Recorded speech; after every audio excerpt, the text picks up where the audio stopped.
We're the Young Indy Chroniclers podcast, and we're producing a new feature-length documentary, George Lucas, The Lost Golden Age. George Lucas was going to do this Lawrence of Arabia scale epic on a 16-millimeter budget. You got a chance to have the same adventure making the show as what Indy was doing. His stuff is really quite political. You didn't think I was going to run, did you? I learned that when George says he wants to ultimately change or fix something, that he was going to do it. We built a Kickstarter campaign to support the film. Late pledges are available now at Kickstarter.com.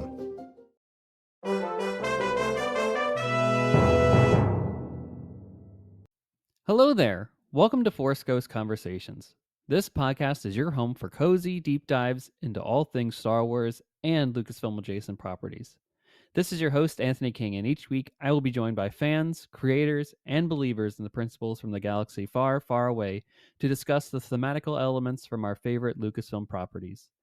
And without further ado, it is time to gather around the campfire for some Force Ghost Conversations.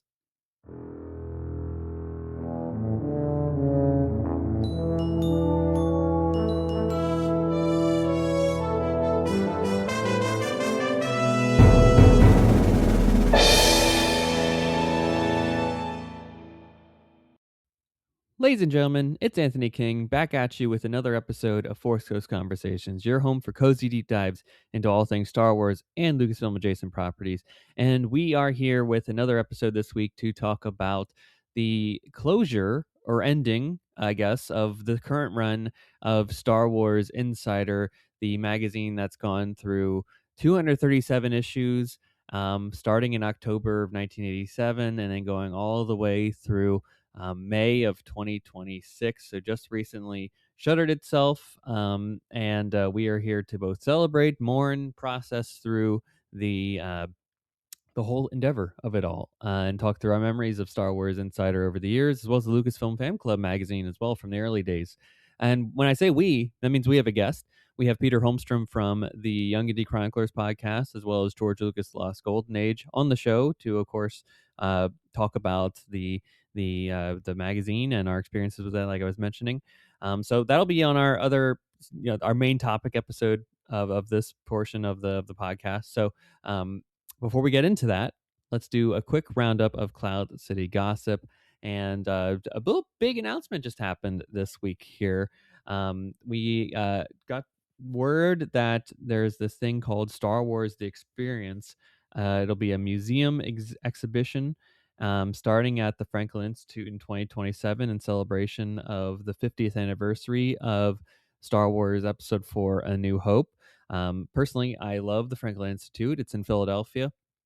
And it's one of my favorite museums out there in the world. They usually do some type of running exhibition, but just the main exhibits itself are just really world class and state of the art. And boy, do I have some fond memories of being there with my family back in the early 2000s. It's definitely a great site to go to if you're in the Philadelphia area. Maybe this is generate some great tourism there.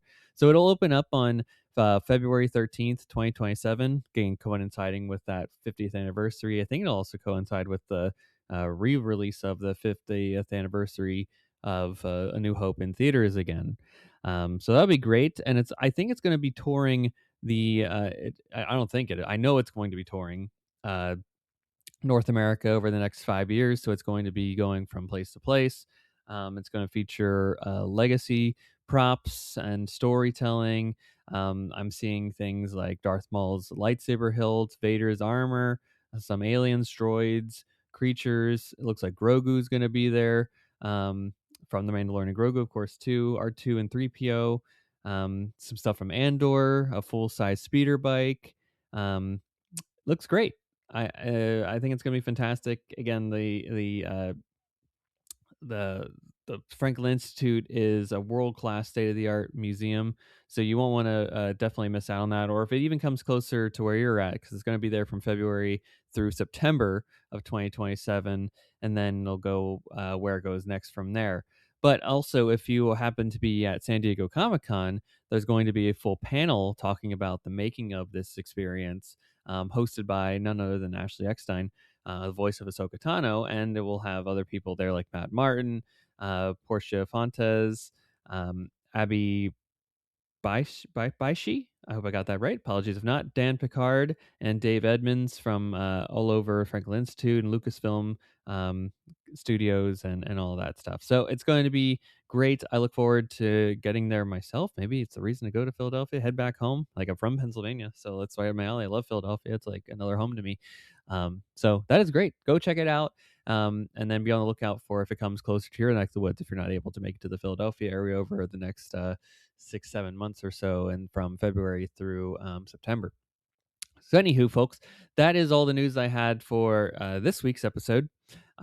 Let's get into our main topic discussion with Peter Holmstrom, talking all about Star Wars Insider and rest in peace, Star Wars Insider. Stay tuned.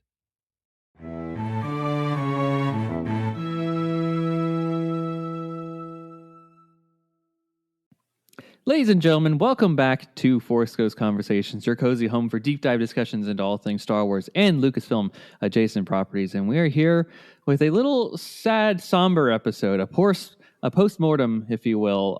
As you may have heard, the Star Wars Insider magazine, also previously known as Lucasfilm Fan Club magazine, unfortunately came to its final issue in May of 2026, with its first issue in October of 1987. And we're going to celebrate that legacy here today on Force Ghost Conversations. And we have a guest to talk about our experiences with Star Wars Insider and beyond. And of course, that guest is Peter Holmstrom from the Young Indy Chroniclers podcast and George Lucas, The Lost Golden Age, the upcoming documentary.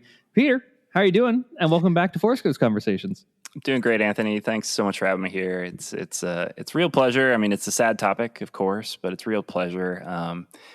I'll throw a little bit of my resume in there too. Just I don't know if you're aware of this, but I tangentially did some work, not for Star Wars Insider, but I wrote a number of short stories for Star Trek Explorer, which was a magazine that Titan published, very very much in the same vein as Star Wars Insider.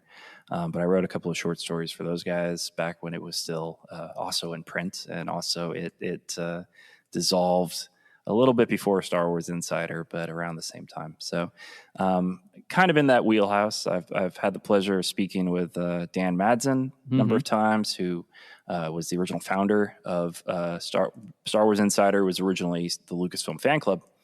And I guess I shouldn't say he founded it. He took over the Lucasfilm Fan Club from Lucasfilm when they decided to start licensing it out. Right. And he took over the operation of that, and then did found Star Wars Insider magazine, just as the name. And then I've also talked a number of times with Jonathan Wilkins, who was the editor of Star Wars Insider from, I think, 2007 to 2012, I want to say. And still works for Titan. He'll still pop in to help out, he did pop in to help out a number of times. So I've been a big fan for a long time, and obviously, sad to see you go. Sad to see you go, indeed. And I will just say, there's a part of me that's like, I knew it was a thing, and I'm like, once that announcement came around, I think towards the end of 2025, that we were getting like the last 2 issues. I was like, oh. It was still going. Like, I felt like it had like gone by the wayside a few years earlier. Sure. So like, I'm glad that it had like this final announcement, this last hurrah. People could celebrate more and appropriately. But I feel like it's just the way that the world is going right now. It's either everything is going digital, or if it's a print legacy thing, sayonara. Like, we're lucky we still have newspapers, just because people are willing to take the loss on them. But people aren't willing to pay for print and source journalist media anymore. Yeah, what's our favorite quote? People don't buy newspapers anymore, kids. Papers don't cost a nickel. No, it's very true. I think the way people consume the way people consume nonfiction has changed so much in the last 20 years. Yeah. I think back to that era where you'd have the cliche, your father would be reading the paper in the morning before he went off to work. I just don't think that happens anymore. Like, I just don't think... no, you check the social media feeds before heading off. Yeah, exactly. And even then, it's like, it's quick. We move on. The idea of taking 30 minutes to read feels like such a novelty now. It's very depressing. It's very depressing. And I'm guilty of that. It's hard for me to sit down and read a book. When I do read, it's often I'm at the gym, on the treadmill, but or I'm, audiobooks. Love the audiobooks. But maybe it's because there's so many options now. We can kind of give into our whims, our passion, our preferred way of intaking information. But yeah, it seems like print media has really suffered from that. So, Yeah. I mean, it has in many ways. And the problem, I would say, another problem in addition to the downside, like the domino effect of print media going by the wayside is the lack of good journalism also goes by the wayside. Yeah. Like if people know their value and if we're not paying for it as a society, then people will get their news from other places that are not sourced as well, that are trying to be the first person on to get an article out, that are just trying to get clickbait articles for their ad revenue to skyrocket and generate, right? Like I will admit, first and foremost, to the listener is that I am not I don't have every issue of Star Wars Insider. I have tangentially had it. I can get into my story about it as we're going through this conversation here, but it was an expense that I just wasn't able to afford over the years. Yeah. And that's with a lot of print media. That's arguably why print media is going by the wayside to some degree. Is hey, we only have so much money to devote to stuff, and I can only do that so much. But ultimately, these are articles that are well thought out. They are sourced. They're planned well in advance. They do meticulous rounds of edits and detail-oriented approaches to these things. The interviews are heavily thought through and discussed. And then, much like a newspaper, right? If it's the Sunday paper, you've had 6-7 days roughly to edit those articles and get it ready to go, versus a tweet that, hey, got to get it out right now. There's typos all over it. Wow. You can't edit it later. Oh, well, too late. It's off to the world. And then everyone reacts to that one thing, even though it might be wholly inaccurate or wrong. And then someone has to do a whole bunch of backtracking on it. But how much has our society been detrimented by the fact that we need a now approach versus waiting for something to be well sourced and well thought out? No, it's very true. And you bring up some great points there. And I think we see that the grammatical atrocity that is deadline.com now is horrifying on a deep level. And, and I think there's also another layer to this too, which is the corporate, talking about vertical integration, but the kind of spoiler culture of movies prohibited someone like Star Wars Insider from getting scoops. We would often, back in the 90s, Dan Madsen loves to talk about this, but he was always asking George. He was able to interview George a lot. He was always asking George, when are you going to start work on the prequels? When can we talk about the prequels? What can we do to talk about the prequels? And Rick McCallum had a running column in Star Wars Insider back in the day. Love the too. Rick column. It's so good. I've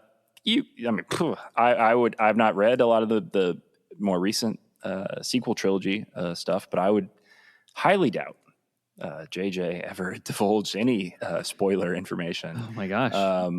Much less, I would even wonder if he ever gave an interview. I really don't know, but that kind of precious quality that people have started giving spoilers and these sort of things really hurt. I think the not just the magazine format, but also I think just fandom in general.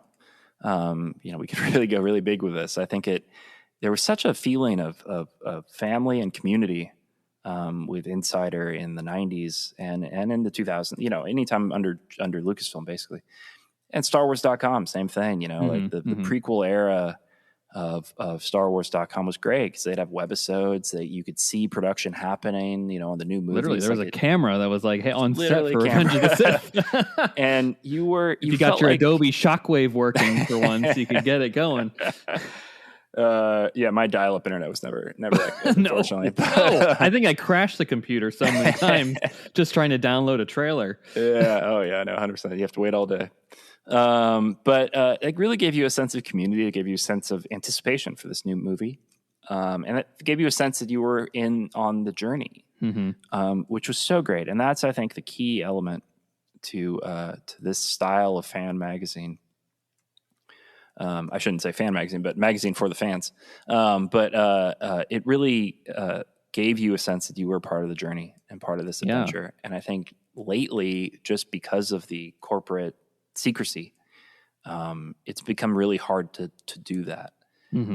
So magazines, inevitably, they have to go talk to people who did stuff 30 years ago, 40 years ago, whatever.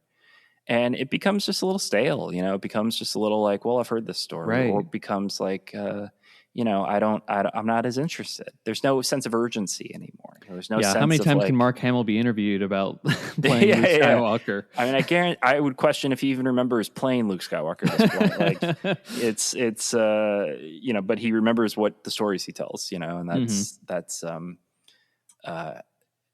and I mean, look, I love Mark, whatever, but I'm always down to hear Mark Hamill speak, but it's, there's been such a shift in the way that we treat these sort of things. And I think there's a lot of different factors that go into Star Wars Insider's demise, I guess is what I'm saying with all that.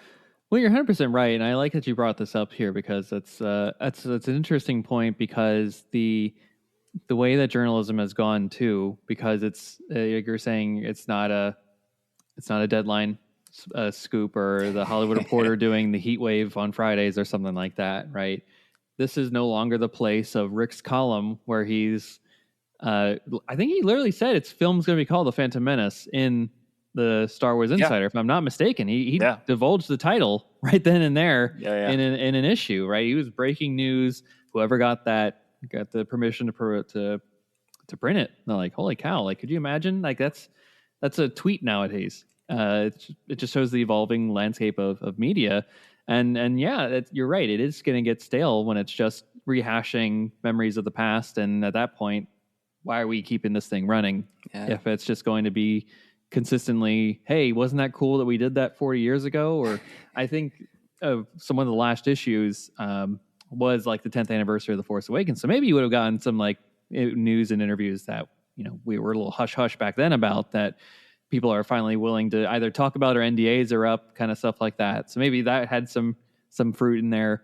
But I imagine like the productions during COVID and all that stuff, like it wasn't I will say too, like from the fan club days to the 90s Insiders, right? Like it's interesting when you go on eBay, right? And like you look at a stack of Insider issues that are available for sale, and it's like, hey, find out about Tucker, find out about Young Indiana Jones Chronicles, find out about Radioland Murders. Like, this was the place to find out all things Lucasfilm and Star Wars and all that stuff. It's just the sadness of being left alone to that now. And I'm curious, like, I imagine you, Daniel, probably like have scoured what's available for these to like mine all those details that were like coming out about Young Indy at the time, that like this was the place for them to say those types of things, versus nowadays they'd be looking back 30 years ago, 40 years ago about this kind of stuff.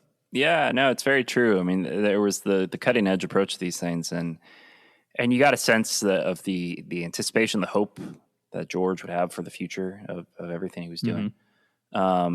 And I mean, the issues about Tucker, the issue about Willow, let's not forget Willow. Yeah. Remember those great covers too. Oh, great covers.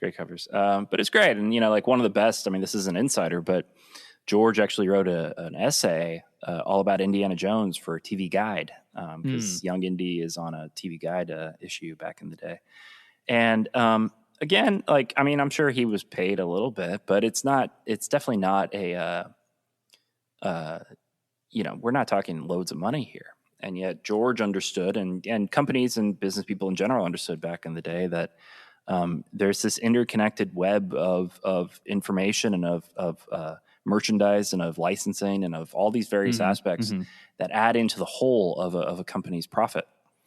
And the more you spread out, the more you get people talking, the better off you'll be, And I think that's an element that's been lost in this age of corporate secrecy.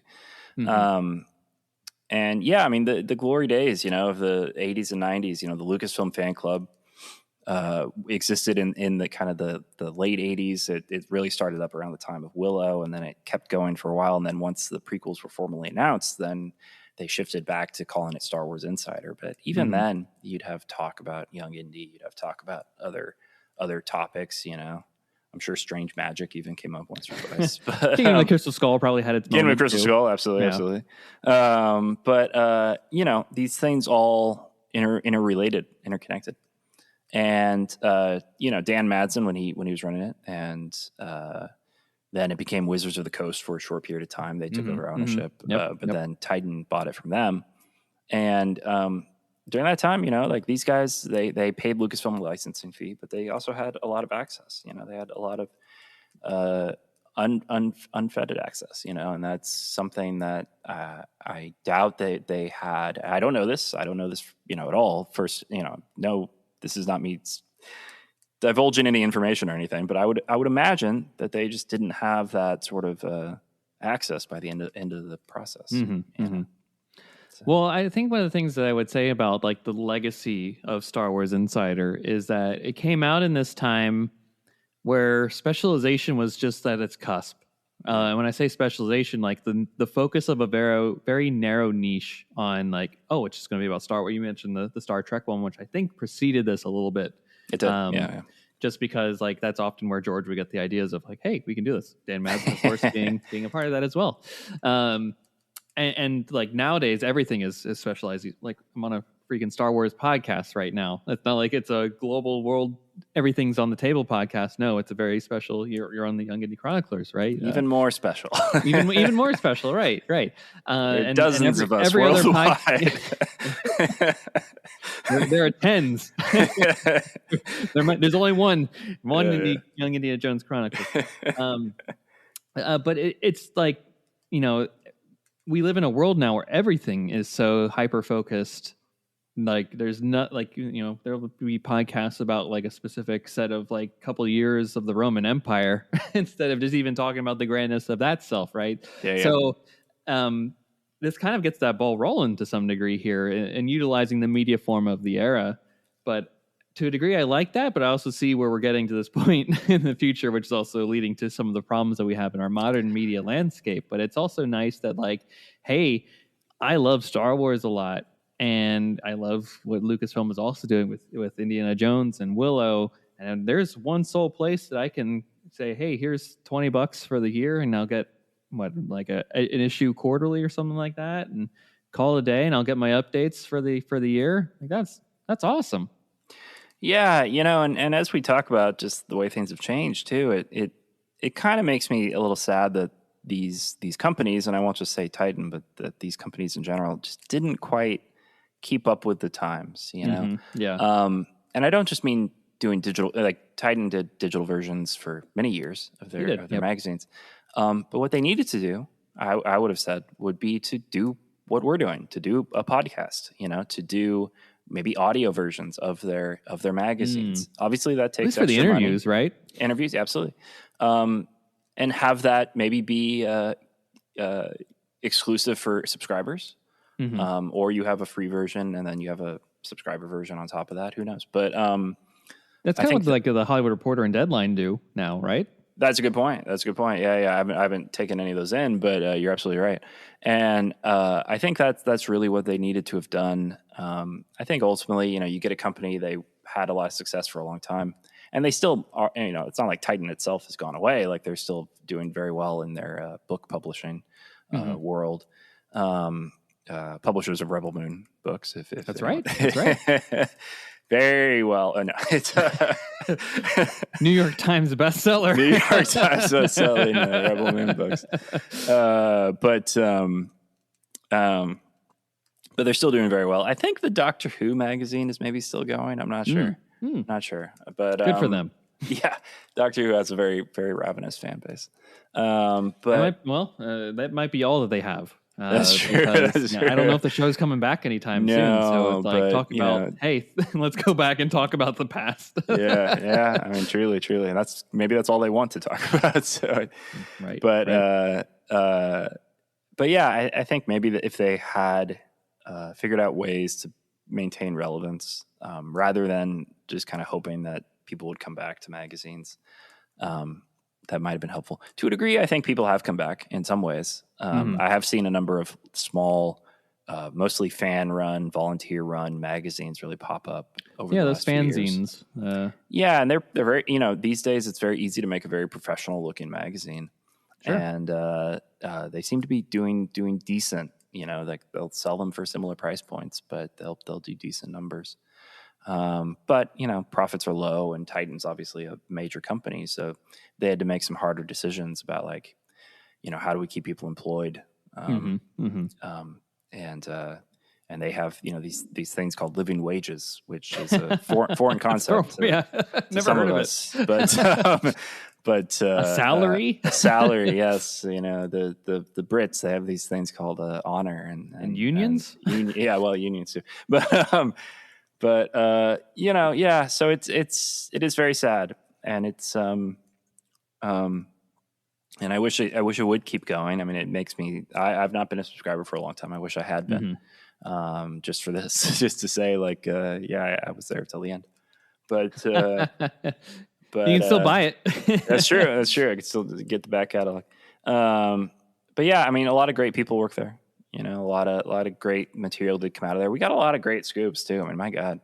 Really? Just a little while ago, you were kindly enough to appear on one of our Patreon episodes talking about I was just thinking. Like Insider many years ago had published the story conference between George Lucas and Alan Dean Foster, which had been recorded and transcribed in 1976. And just sitting in the archives, and Insider got a hold of it and published it. And it was absolutely fascinating. And it was stuff like that you just can't get anywhere else. I mean, even when Lucasfilm was at its peak and putting out glorious, special features on all their Blu-rays and 4Ks and, just glorious times, that, they wouldn't think to put out something like that. So it's like Insider was this great place to even go one step deeper and go one step further down down the rabbit hole, so to speak. And when that started to dry up, I think maybe a lot of us started thinking like, should we do our own podcast? Should we, how do we make this community that we're now feeling like we're lacking? Because, the magazine world wasn't, the fan clubs, they weren't present anymore. Interesting. It's interesting that you bring that up there, because I feel like there's also an opposite side of that coin too, which is we are too inundated with Star Wars and whatever niche fandom you are a part of, right? Like because of social media, because of the news cycle nowadays, you are just you can't take a break from it. In the way that you used to. Yeah. Right? Like I can imagine someone in the early 90s getting the quarterly magazine, and that was your day to just like revel in all the stuff, and maybe you had your action figures and video games and you had the VHSs, of course. But then you could put it away, and then you built up that anticipation for the next one, which we no longer have anymore as a society. It's such a instant gratification of, all right, I finished that content. What's the next one? Like even just calling things content nowadays has somewhat of a negative connotation to it of sorts, right? It was like, oh, I've consumed that. Now I'm on to the next thing. People are just, running through TV shows, and I'm sure like they're not ingesting it in a way that it used to be, where you're like, oh, wow. I show up on Wednesday night, I watch it for an hour, I have my commercial break so my attention span can go away, and I come right back to it. And then next week, boy, I've built up a whole week's worth, right? Or the film model, right? Where it used to be, hey, if you're getting a sequel, it's probably 3 years down the line that you're going to get the next one, roughly. I'm thinking about the prequel trilogy especially, right? Attack of the Clones was a big moment that summer of 2002 because it had the build-up and the anticipation from 3 years later. Sure. And that's partially like the sadness of like losing an Insider is like, hey, by the time an issue comes out nowadays, if they are saying like, hey, you might have missed what happened in the last 3 months, boy, that'd be a rundown list of so much that they would never be able to cover so much in the depth they wanted to in a full issue, which arguably already dates itself by the time it is. And that's just the way that the media cycle is now too, which is kind of sad. So it's like that catch-22 of like, yeah, we have so much community, but what are we losing at the same time? Is like, oh, I don't get to be a niche fan of so many other things too. I'm just fully the Star Wars guy on Twitter now. No, it's true. I mean, it's I find I go through like phases now where I'm really into one thing and I will Yeah, you just watch take it in a Spartacus. lot. Yeah. And then that'll be it. And then I will take that break for months, maybe You see sometimes Gannicus years, on you the know. cross, and then you're good to go. We're good to go. Although now I got House of Asher to dig into too. Which I Oh, you're haven't digging seen into yet, that? so. I don't know if I can. Why not? It's right there. It's alternate reality too. Also, it's on It's Stars. fine. I'm not It's downloading fine. Stars. Well, that's fair, but I mean, it's it's. I only don't watched know. Spartacus because it was on Netflix for the That's early right. It was, years, yeah. and then Well, I mean, I hope you have the Blu-ray though, because they. oh have yeah, the I bought the Blu-ray. I mean, they got tons of extended I episodes. bought the on there, which are Blu-ray. great. That thing was like $10 on sale the one time. Yeah, that's I'm true. like, Yeah, everyone should buy this thing. Yeah, everyone should. I mean, it's very true. Everyone should. But The complete series for $10. Yeah, It's episodes. It's I mean, beautiful. it's a great set. That was the heyday, I think, of the special features as well. Every episode, I think, has a commentary to it, so it's great. Amazing. But anyway, but yeah, I mean, I think you're absolutely right, though. I think people used to be able to build up more anticipation, build up more fervor, and so you'd look forward to the magazine coming in the mail. Mhm, And it's like, okay, I get to dive into this fascinating topic. And I think there was just a lot more fascinating stuff to talk about back then too. You know, True. Everything was new, everything was exciting. Everything Yeah, was like the secrets revolutions revealed. over at ILM and video games. Yeah, my God. Wow, so much to talk about. So much. And now, as I said before, it is corporate censorship is maybe a strong word, but you know, keeping a lid on Controlling the narrative. things, controlling the narrative, vertical integration, you know, like everything is now announced at Celebration. Yep, keeping the slop And- in house. And now we're all cynical because everything that's announced at Celebration isn't even real. And Yeah, and never what comes else to gets pass. leaked to the trades too also doesn't happen. Yeah, that's very true. That's very true. What was the one? Yeah. Oh God. No, it was like Vin Diesel, who I just find is just the biggest fucking troll at this point. Like, it's so sad. I used to have a lot of respect for the guy, but now I'm just like, dude, you're just an old man yelling at clouds. But I'm so mean. I shouldn't say that. But he's coming for you. He's he's driving coming- all the he's way up to coming. Oregon. just for me. Big Star Wars fan, that guy. But he like posted on Instagram like that they were filming something, right? And it looked like the Fast and Furious garage, whatever. I think it's Fast 11. Yeah. Well, I mean, this is where I'm going with this. And some friends were texting me about it, and you know, they're big Fast and Furious guys, and they're like, Peter, it's happening. They're filming, and I'm like, no, they're not.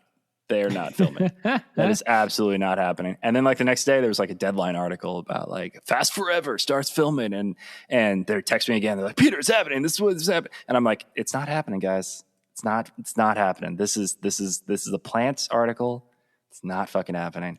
And then like 2 days later, it's shown or it's announced or whatever. It was an ad for like the soccer World Cup that, you know, Vin Diesel was just doing another advertisement, kind of in character, because he can't get work anywhere else. Is he ever not in character? Yeah, well, yeah, that's very true. But and I was like, yeah, dude, this because you would have gotten a proper studio announcement. Mm-hmm. Universal would have been out there being like, here's the date, here's the director, because previous announced Justin directors Lin left, I think. Yeah. Well, he left Fast 10, but Fast that's 11 was going to be directed by Louis Leterrier, but I think at this point that contract must be long expired. Yeah. And you know, we have not gotten any cast announcements yet. We have not gotten any, you know, screenwriter announcements yet, at least in recent I don't know if memory. they have a script. No, I don't think they do. And I'm sure there have been scripts, but I don't think they have a current script. The only Universal announcement we've gotten is about the TV shows. And to me, that feels like, well, that's obvious. That's their only move if they feel like the franchise is dead. They're just going to. Well, we got the two roller coasters too. The roller coasters so far into development they couldn't cancel them even if they wanted to. And People I'm are like, testing them now down in Hollywood. You can hop on next time you're down there. Exactly. But I don't know where I was going with all that. I lost the thread. I'm sorry. But I think I was saying like, I guess where I'm going with that is we now are in this world where the studio controls so much of the narrative. Mm-hmm. You would never see it in any other format, or even an actor giving any announcement without a studio-backed announcement of their own. Yeah, big PR The stunt. big PR push, again, all that vertical integration of it all. Up piece editorial. You'd never just see Vin Diesel just posting something without it being this larger announcement from Universal. And I think that goes for Star Wars too. I think if it's not coming from Disney itself, then it's not real. Whereas back in the day, you'd see stuff in Star Wars Insider, not directly. It was endorsed by Lucasfilm for sure and given the seal of approval, but it was never funded, Mm-hmm. It was a licensing fee. And that day, it's gone, anytime you see a novelization now, it is a almost beat for beat remake of the script, just in prose form. Anytime you see a soundtrack, it's like it is picked and decided very carefully. The worst titles too. Worst titles, but in the most blasé way. There's no hidden secretive information in there. There's no Qui-Gon's funeral pyre or whatever. Noble End, excuse me. It's all so filtered through the corporate sieve that it becomes just bland. Yeah, they don't even release tracks early anymore. Yeah, exactly. They're like, oh, does this motif mean that some character is going to pop up? Exactly. And I think, the reality is, spoilers are fun, but I don't think they stop people from going to movies. I don't think there's ever been anyone who has said like, oh my God, I heard, I don't know what, an example, like Daenerys ends up being a bad guy. Like, I'm not going to watch Game of Thrones now. It's like, no, people are still going to watch, People are still watching House of the Dragon. And, people are still watching House of the Night Dragon. of the Seven Kingdoms, even though I've heard I'm never touching that again. But I think the fear of spoilers has done a lot of damage to the industry. And I do think an element of why Insider ultimately couldn't sustain itself is because Disney just kind of maybe not cut them loose, but at least wasn't giving them the scoops, the insider info, the first looks that they used to. And that's a real shame. Yeah, it is. It is absolutely. And I will say too, like, if production, I'm sure production cycles were just as chaotic back in the day too. Like, I'm not glorifying how things used to be by any stretch, but it seems like with more studio meddling nowadays, it's hard to accurately post an article about something, especially when they're trying to control those narratives so much, right? Especially when it's licensed out, because they have a little bit less control over it when the final product goes out too. They're not going to say like, oh my gosh, Chris Terrio and JJ are writing the script as the film's being shot. Yeah. And talking through that process. No, that's an article they'd write 30 years later once given the lots of approval for that kind of thing. Well, and we know the story of Jonathan Rinsler and how he wrote the book, The Making of The Force Awakens, and Kathy Kennedy killed it because Rinsler is a professional and he talked kindly. I mean, this wasn't like a hit piece, but he talked about the fact that the movie was a shit show. They threw it together last minute. Harrison had an accident. Had an accident a little bit, but just the development of it, they were making it up. They were making it up on the fly. You're kinder to those movies than I am, but needless to say, the book reflects the reality of what happened. And corporations don't want reality anymore. They want their story. They want their story, and their story is usually very boring. So people just aren't that interested. A safe story. Safe, and I think we think about how I think it's the art of the Mando and Grogu is set to be published in October. I want to say. Mm-hmm. It's around there, yeah. 7 months, not 7, 6 months after the film's release. Mm-hmm. Would never happen under Lucas. Would never happen under a different era of filmmaking. It would have come out the same month, if not before the movie even came out, because it stokes interest. It keeps the conversation alive. People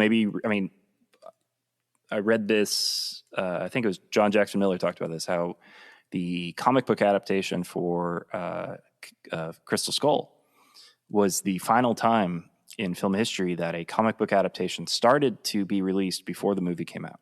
Ooh. And I miss that era so much. I vividly remember picking up the comics for The Phantom Menace, for Attack of the Clones, before the movies were released. And I had to like be like, Peter, you can't read more than this number of pages. You can't do it. You just can't let yourself. So same thing with the video game adaptation of Revenge of the Sith, right?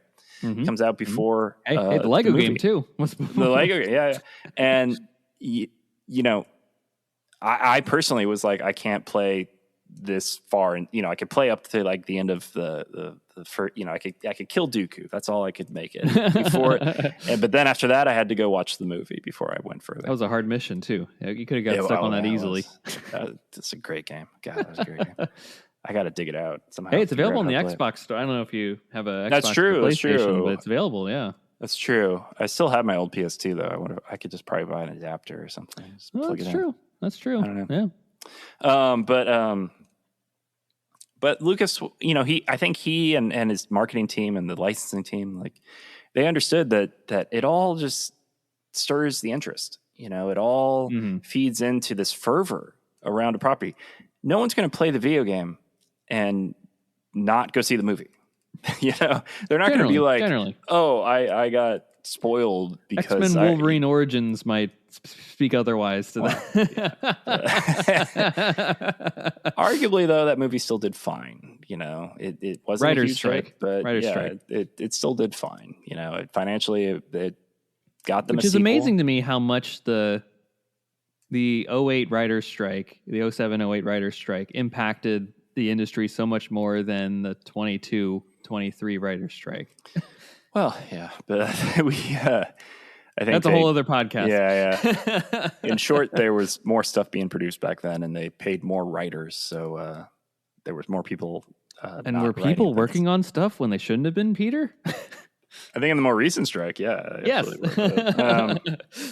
But now we're all just scrambling to stay alive. I think back then they were trying to fight for more money that they deserve, but just trying to... I'm like, hey, the AI was a big thing, and all I see is now like AI exit news. I'm like, what? I thought we had a strike over this. Yeah. Good times we live in, Anthony. Good times. That's Good right. times. It gets better and better. We got to remember the positives here. That's we right. We have media. we have air conditioning. We're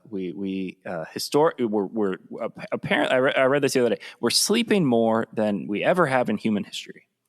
I know we always complain about our sleep, whatever, but like technically speaking, we do sleep more now than we ever have in human evolution, which is, I will say, is a good thing. I'll take the good on that because my mind is immediately like it's because we're all depressed. Well, we're not actually sleeping, and we're using pills to fall asleep.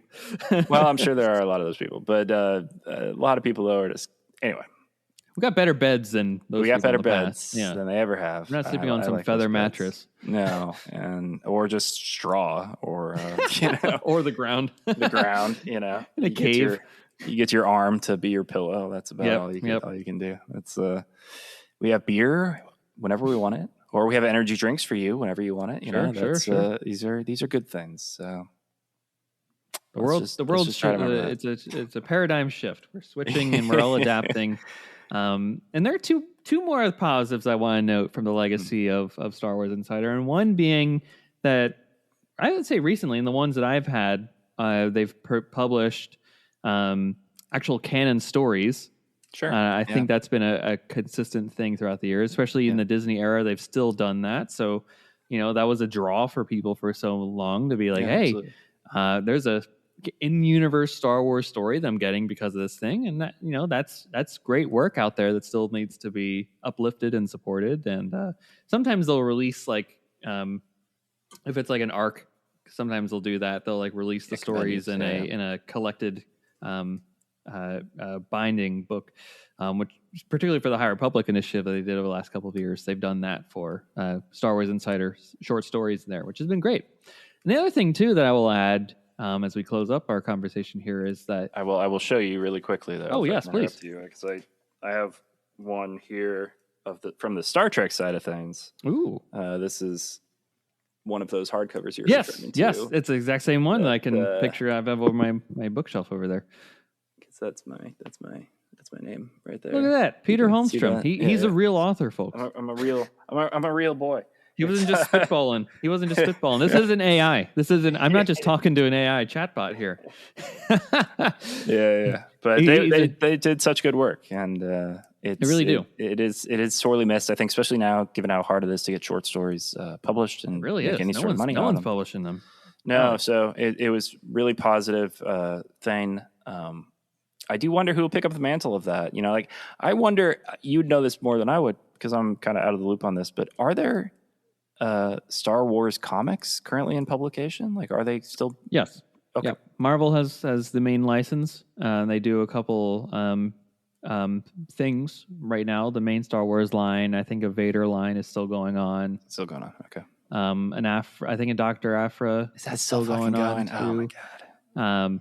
Don't quote me, folks, on that one. But yeah, you don't like her? I think she's pretty cool. She's just like a manic pixie dream girl, and I'm like, get her away from Vader for fuck's sake! Like, what is going on here? She's away in her own line. She really Okay. doesn't interact with him at all beyond that initial. I read that initial run, Vader run, and I was like, she goes away. She goes off gallivanting elsewhere.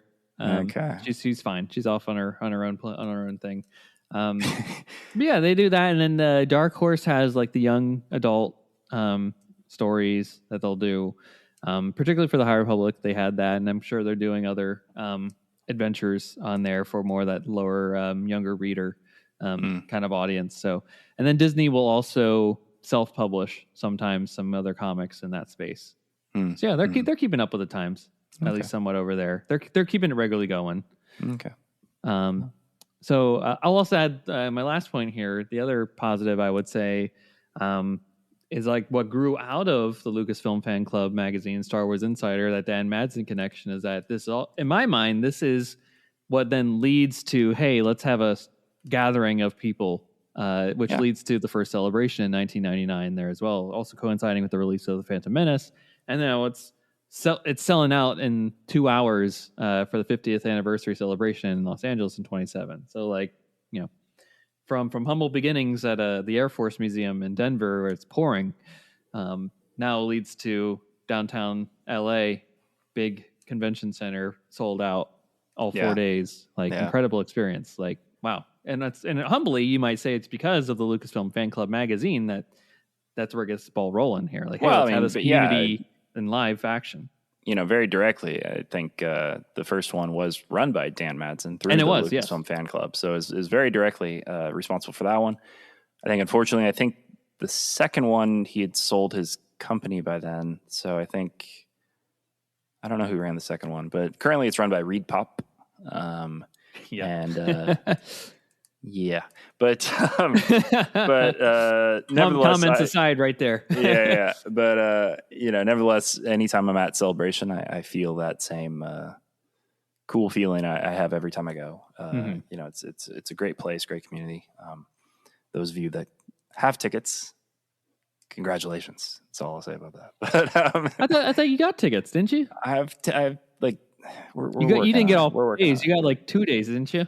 Yeah, I'm hoping we'll be able to finagle. But you're scouring the internet for the extra days. Hell yeah. But you know, it's because people buy them out like a year plus in advance. Like they release them so early. Like I don't understand that. Like New York Comic Con released theirs like 4 months in advance. And I'm that's a more healthy understanding. I mean, it's just to get the money going, get the money train going. That's right. Get it going. Get the hotel blocks booked and all that. Yeah, but I'm hoping they'll. I don't think they're doing this yet, but I'm hoping they'll do like a resale.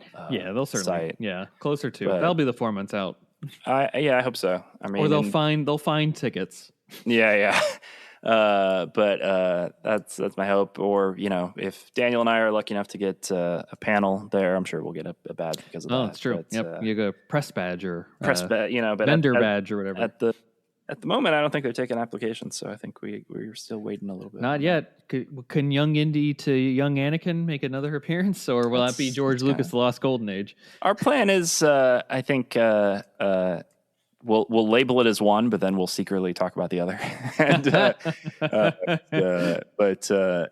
was in Japan last time. You got to bring it to the States. I know you did at WonderCon, but like bigger audience. As you know, panels often repeat at these things. So right. I think that's right. I've seen a few overlap. Yeah, so it's very possible that But yeah, I wish you'd gotten out to Japan. Like Japan was great. Like that was special. Maybe in 4 years. That's our plan. 4 I'm years. sure- We'll do a 3-week trip in Japan. Sure, it'll probably if they go by any, I don't know, who knows? But maybe I don't know, who knows? I'm hoping that celebration is not out there when I'm out there. It's fun. It's a good excuse. Oh, you know? I'm It's sure it'll be like, fun hey, and a great yeah. excuse, but I'm also like, that's 3 days. I could be doing other stuff in Japan. A little hard to Or- get out there from here. You just do a longer trip, and then it's We're 3 already days. devoting 3 weeks. 3 weeks. All right. Well, Plus anyway. 2 days at Disneyland over there because it's cheaper to go to Disneyland in Tokyo than it is here. It is indeed, but you can't forget about Disney Sea. So do you spend? 2 days. 2 days. 1 day at each park. days. Yeah, Okay. yeah. Okay, got it. But Oh yeah, we're not skimping. I'm going to the best park in the world, Disney Sea. I Absolutely. know already. absolutely, I it got to is ride Kingdom of the Crystal Skull out there. Not connected. not unconnected. It's I think it's Temple of the Crystal Temple of the Crystal Skull. So, Yep. Right, very right. unconnected. Very unconnected. Somewhat connected though. Very confusing. Yeah. Don't expect any merch though, because I was looking and they Is it didn't all have in? any. Is it all in Japanese too?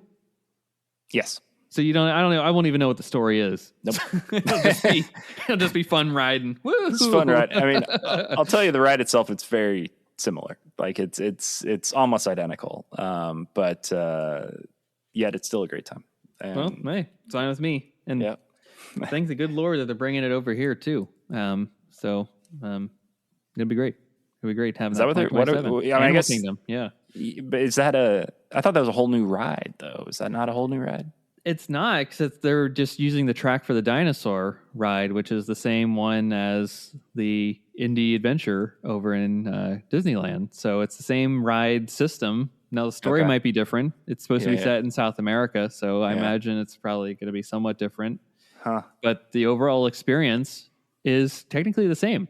Wow. So do you not have then the normal Indiana Jones ride over there? Is that? We don't have any Indiana Jones ride over here. Ah, boy. So 2027, we will officially have them. But we've always Yeah. had the Sun Show. Yeah, because that predated the Indiana Jones ride Correct. at Disneyland. So Correct. like, Yeah. So And then Paris has the coaster. do they really? Wow. They got an Indy coaster over there. It's metal. It's balls to the wall. Oh my gosh. It's got a loop there. It's wow. Whew. Is it like? It's Is great. it like is it meant to be like you're in a mine car? Is it like Thunder Yeah, Mountain it's Railroad kind of basically- thing? And it's, It's kind of like that. Yeah. They have their own Big Thunder Mountain over there, which is also Okay, wow. better than everything over in the States. huh? That's incredible. But yeah, it is that like just Temple of Doom. Imagine you're in that kind of cart kind of deal. Wow. It doesn't go super fast, but it does have some intense moments. Like it does have a full loop Big loop. where it really, rocks you around. And apparently when the ride first opened up, you actually did the whole ride forwards and then backwards, And then backwards. which I've talked to people that rode it that way and they're like, whoa, was nuts. I can't imagine doing it now. But yeah, I guess more I indie gotta rides. More Try to indie get rides. over to Disney Paris at some point, golly. That's worth a day. Hey, all you need Yeah. is a day because if you buy the Lightning Lane, you can get both parks done pretty easily, and then some. Golly. We rode it twice. That's just shows you how like small. It's not as heavily populated over there, so like you can really get a lot of work done. And they have their own Avengers campus too, which is better than I would say over in California because they have more space. Sure. More rides over there too. Converted a whole coaster to that. It used to be the Aerosmith coaster, and now it's the Avengers coaster. A lot more food stuff too, other than just like the Pim Test Kitchen and the shawarma stand. Yeah, sure. Yeah. So yeah, they got a lot more over there just in general. So it's great. It's great over there. Definitely worth the trip. Yeah, it's fun. All Disney parks are worth the trip. Yeah, one just needs the money to do it. So what is right. it? So That's it's right. Disney Paris, Tokyo Disney. It's Shanghai, Shanghai, and Hong Kong. yeah, and Hong Kong. Okay. Yeah, they got 2 over in Asia. Well, 3 over Asia, probably, but Three, in technically. mainland China, you got 2. Wow. But it's so big. So yeah, they got. Yeah, that's true. And then they're building right now Abu Dhabi. Are they really? Wow. Yeah. So they're building another one. So I imagine next month at D23 they'll probably give some more details. That's a good point. about that Abu one. Dhabi. I just don't. It's so hot. I just don't. Well, I it'll don't be know. inside a glass dome, Oh, really? so it's Wow. going to be temperature controlled. I Oh my imagine. god. Golly. So That's really fun. hey, Huh. you never know. I know You they never know. got like a Warner Brothers experience over there too in Abu Dhabi. It's like their own park. I've seen like the Batman coaster and the Joker coaster. They've got that's over right. there. That's right. I've seen those. Yeah. That's wild. That's wild. It's not Snyderverse though, so maybe No. one day someone will figure out the good word. And Yeah, that'll be what's the big city in Saudi Arabia? Like that'll be the. what's the big city? Honestly, I don't know. I don't know. It's not We're Abu terrible. Dhabi? We're terrible. Forgive my geographical ignorance, folks. Cities. I'm looking it up. Riyadh, of course. Riyadh, sure. About that because, of course, the controversy this past year about people going for the comedy festival. Yeah. Right. But yeah, maybe the Maybe one day Saudi Arabia. Saudi Arabia is the place to That'll go. be fun. Well, Peter, this has been great. Do you have any last lingering thoughts on Star Wars Insider before we close the chapter of that magazine? Yeah, I'd say, I mean, R.I.P. for one thing. I hope it comes back one day. I think, I don't know. I still hopeful. Obviously, Titan still exists. Lucasfilm / Disney is not opposed to licensing stuff. I know with Paramount, they really clamped down on licensing material with the most recent sale. And that's led to a lot of people losing the ability to even sell any sort of Star Trek related merchandise, which is really too bad. But I think Disney and Lucasfilm are a little more open to it, even though they do kind of like to have things in house. But yeah. So I'd hope it would come back in some capacity. Obviously, they were already at a quarterly release strategy, so it would be hard to do anything leaner than that and do a subscription model. But maybe there's a way to do it. Digital, maybe an occasional print run. Maybe as we talked about today, you integrate new media, podcasts, YouTube. All these things that can be possible revenue sources. But it might need to be with a leaner team. Which is obviously sad. Titan wanted and held on to that feeling of like, yes, we should pay people. And that era maybe is gone, which is too bad. But I hope it comes back in some capacity. I would love to see it back.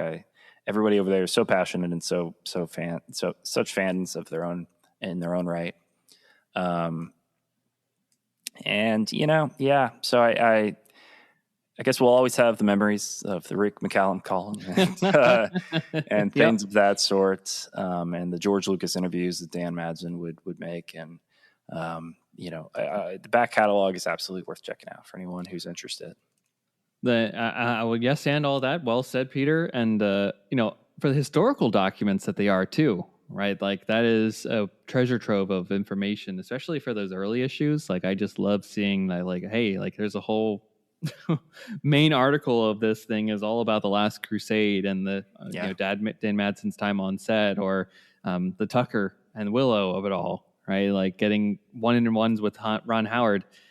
It's amazing, and to like get it's a primary source of that time period. So if as historians will look back on it, this will be a great resource for them to get the words as close to the production as possible for a lot of those things. And I think it's sad too, a little bit to some degree. And I know they tried. I'm sure there's many reasons behind the scenes of why they don't.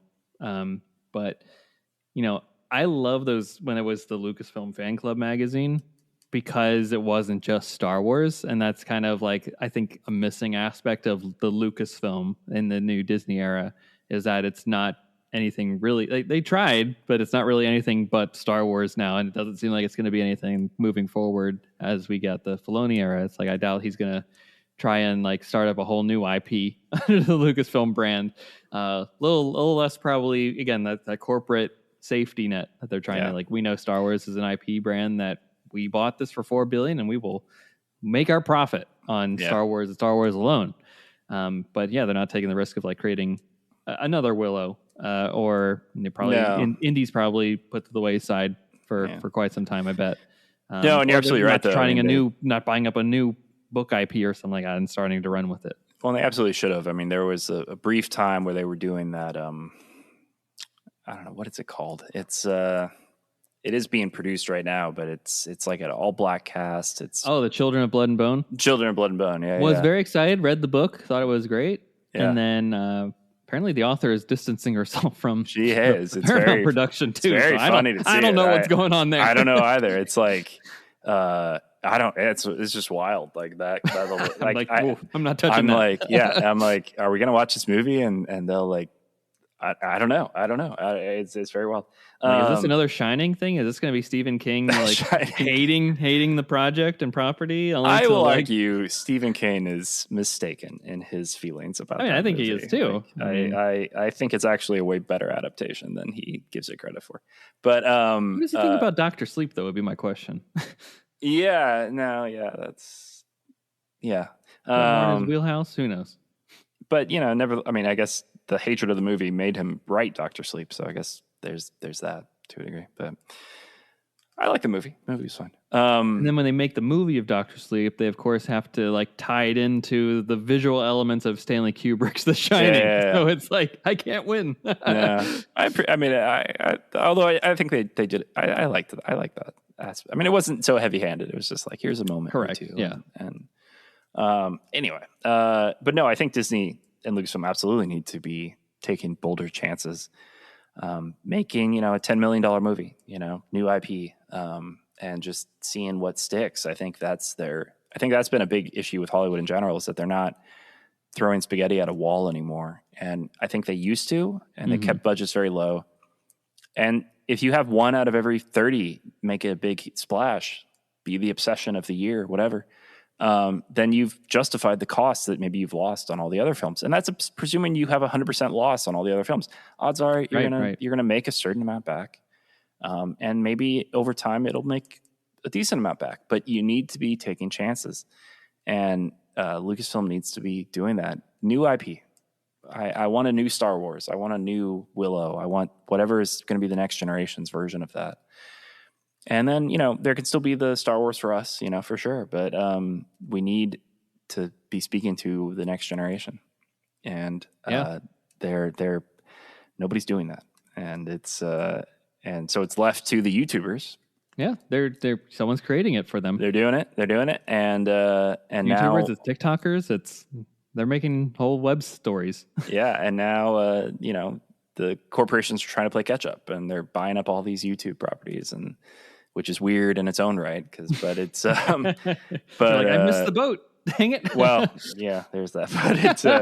But it's also just will these old men really know what they're investing in? Who knows? Yeah. But yeah. Anyway, and there's still a place for these old media too. I think recently they just announced Starlog is coming back. Like their company bought up the IP, I guess, or I don't know how that works, but they're publishing a new Starlog magazine, which was a staple for decades, in a similar vein to Star Wars Insider. And there's going to be a new Starlog. It seems like it has big corporate backing to it. So who knows, how they'll view success, whatever. Some of the people involved are fine. Some are not, but if you remember what's his name? Jordan Hoffman, I think is his name. Do you remember that name from the Snyder Cut era? No, okay. I don't. Is that a good thing? It's a good thing you don't remember. Yeah, he was one of those trolls who just hated us profusely. Yeah. I blocked a lot of them. Yeah. You're good. You're good to do that. Anyway, he's involved. But all that's to say that there might be a day where Star Wars Insider can come back, as long as there's a person with a vision who is willing to take some chances, and a company that's willing to open up and talk about these things. That's right. It's a good point. We're saying RIP for now. Yeah, it's kind of a see you later, right? Because it doesn't mean that it's going away forever. It just means for now it's sunsetting a little bit. Exactly. And these things all come back around sooner or later in some way, shape, or form. So yeah. Or form, right? What is it? What if it's a different form? What if it becomes the Star Wars Insider podcast, and that's like a non-Lucasfilm, but Lucasfilm wink wink supported podcast of sorts, which could very well be a case, right? You're seeing all these different, I think the DC Studios one is like, everything is getting its own like official podcast of sorts. Yeah. Where they control, they're controlling the narrative of sorts. And Star Wars is kind of yet to do that, just because there's so many Star Wars podcasters. I bet they're like, oh well, we don't need our official one above everybody else. That's true. Yeah. They did do the Star Wars show for a while there on YouTube, but never let long form hour interview or half hour interview segment. Which, hey, you never know. Always in motion, the future is. Always in motion. Well, Peter, it's been a great conversation as we close the magazine, if you will, on Star Wars Insider for now. Where can the folks find you if they want to continue the conversation and or learn about George Lucas' The Lost Golden Age? Yeah, so we're doing, as I've said many times on this podcast that Anthony has kindly invited me to be guest on. We're doing a documentary all about this heyday, really, of Lucasfilm and the development and technology that they were developing in the early 90s, called George Lucas' The Lost Golden Age. You can find us. We have a YouTube presence. Our first look is on YouTube right now. If you just search for George Lucas' The Lost Golden Age, it's great. We're also still accepting late pledges on our Kickstarter. So if you'd like to pre-order a Blu-ray or hop on board as a producer, we're still taking a number of different late pledges tiers. And so hop on over to Kickstarter and search for George Lucas' The Lost Golden Age over there. Young Indy Chroniclers podcast, that'll be coming back soon. That was kind of the origin point for Daniel and myself down this journey. And reason you and I met just because of that podcast. And so we will be coming back with a new season here shortly. We're starting to organize interviews as we speak. We're going to be recording one next week. We're very excited about. Nice. And so we'll be hopping on to that new season here probably in the fall, maybe closer to winter, but sometime here soon. But we're really excited to get back into that and delve into some more Young Indy. So all that, find that wherever podcasts are, and you can just find me on all the socials too. Peter Holmstrom, that's my name, and you'll find me. And speaking of the Kickstarter and dead media, print media of sorts, because enough people have backed the Kickstarter, there is a book that at a certain pledge level people will be getting, right? That's true. Yeah. It's I think what we said is if anyone subscribes, you'll get a copy of the book. Amazing. So any tier, you'll get book form. We maybe should have thought of a better way to do that, but any There's gotta be a lot of writing. yeah. But you'll get the book. The book, for now we're focused on the documentary. The book will come. Because that was always the intention. Even when we were just doing this as a podcast, I was emphatic. I was like, we gotta write a book. Like the podcast medium is great. I love it. But it's still a question mark of its permanence. Right. And there's no book of that era, just like the documentary too. And there's no book of that era. So that's that. I really wanted to write a book. I've written nonfiction books in the past, and I felt like Young Indy was a cool area to write a book about. So the documentary just allowed us to do it in a much more official way. So it'll be a companion book to the documentary. I'll just say it will not come out at the same time that the documentary comes out. We are focused right now on getting that. You are not like George. No, unfortunately, no. We're pretty focused on getting the documentary done right now, and we'll be working on the book as we go along after that. But the book will be an expanded form of the documentary. So as with all documentaries, interviews are done. Usually the interviews are an hour, sometimes more. And then maybe like 2 or 3 minutes will get used in the finished documentary. Yeah. But that's the nature of documentaries. Cut up and chopped up too. Cut up and chopped up. Of the 2-hour doc, right? and yet the book will allow us to have the full interview, basically. I mean, edited for content and whatever, but it'll allow us to really show a much more full version of the narrative. Mm-hmm. And we're publishing this largely ourselves right now, so there's no page limit. So we're gonna be really giving you the biggest coffee table book you can imagine. We're going to be really giving you the whole thing. So, if you want to pre-order that, just come on over and subscribe, and you'll be added to that list. That'll get a copy, a digital copy, ebook But you'll get a copy of that when the time comes. Amazing. And of course, links are in the episode description for the Kickstarter. So make sure you go and support. I'm a personal supporter myself in many ways, but also monetarily too. So monetarily, spiritually, I'm emotionally. That's right. That's right. I'm not just spreading the good gospel just because I've got skin in the game. So I look forward to receiving my ebook too. I think I was the biggest proponent back in the day. Like $50K, it's around the corner. We can make it. I want that book. And thankfully we're getting it. So when the time comes, look forward to that. And folks, thank you very much for listening to this episode. We'll be back in your feeds next week with a brand new episode about something in the Star Wars and Lucasfilm adjacent galaxy. And until then, may the Force be with you. Take care. Thank you.